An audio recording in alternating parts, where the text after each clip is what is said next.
It's my pleasure to welcome the CEO for the South African Institute for Drug-Free Sport, Khalid Galant. Khalid, thank you for your time. Bloemfontein plays an integral part in the fight against doping on the African continent. How integral is it to the landscape and the role that it plays within SAIDS? Having the Bloemfontein lab as the only anti-doping lab on the African continent is obviously quite prestigious, but it does help South African sport and African sport in that we're able to get our samples after they're collected within 24 to 48 hours to a laboratory to be analyzed. With a lab in other parts of the world, whether it's in the Middle East or Europe, there are additional challenges with transport. What is the appetite for other African countries to get labs of their own? Anti-doping is an expensive business. It continues to be expensive, so it's always quite a financial challenge for countries to not only host the lab, but to run the lab sustainably. What do you think the reason is for the higher doping cases that are coming out of places like Kenya and the rest of the African continent? Is it a case of athletes trying to cheat, or is it a case of African countries taking anti-doping more seriously? There's quite a few variables that feed into that. There will always be athletes trying to cheat the system or get away with it, taking in mind that a lot of the competitions have very high purses or prize money, so the stakes are higher. But the African countries, the anti-doping capacity on the African continent has increased considerably.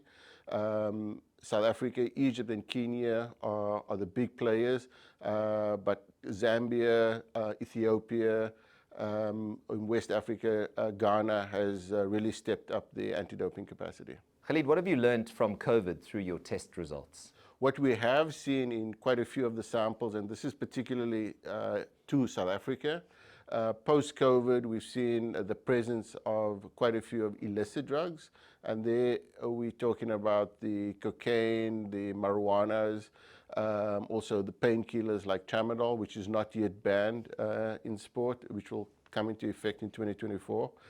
We've also seen a lot of indicators. When I say indicators, we see the metabolites in the samples that indicates that athletes are engaging a lot in binge drinking.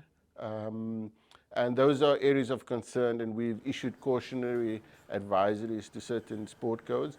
We're also adapting our education, especially on the elite level, to elite level athletes to recognize what binge drinking is, which is very different from like alcoholism and also the negative effects on the body.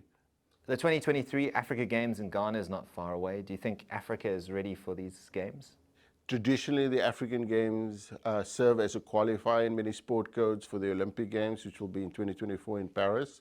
So it is a key event on the sports calendar for many sport codes. From an anti-doping capacity, a lot of the African countries have really improved and have heightened capacity. So a team selected from Zambia, Ethiopia, Botswana, in all likelihood will be tested as robustly as a team from South Africa going to the African Games next year. Khalid, thank you so much for your time. Keep up the brave fight, and we wish you all the best for the rest of the year.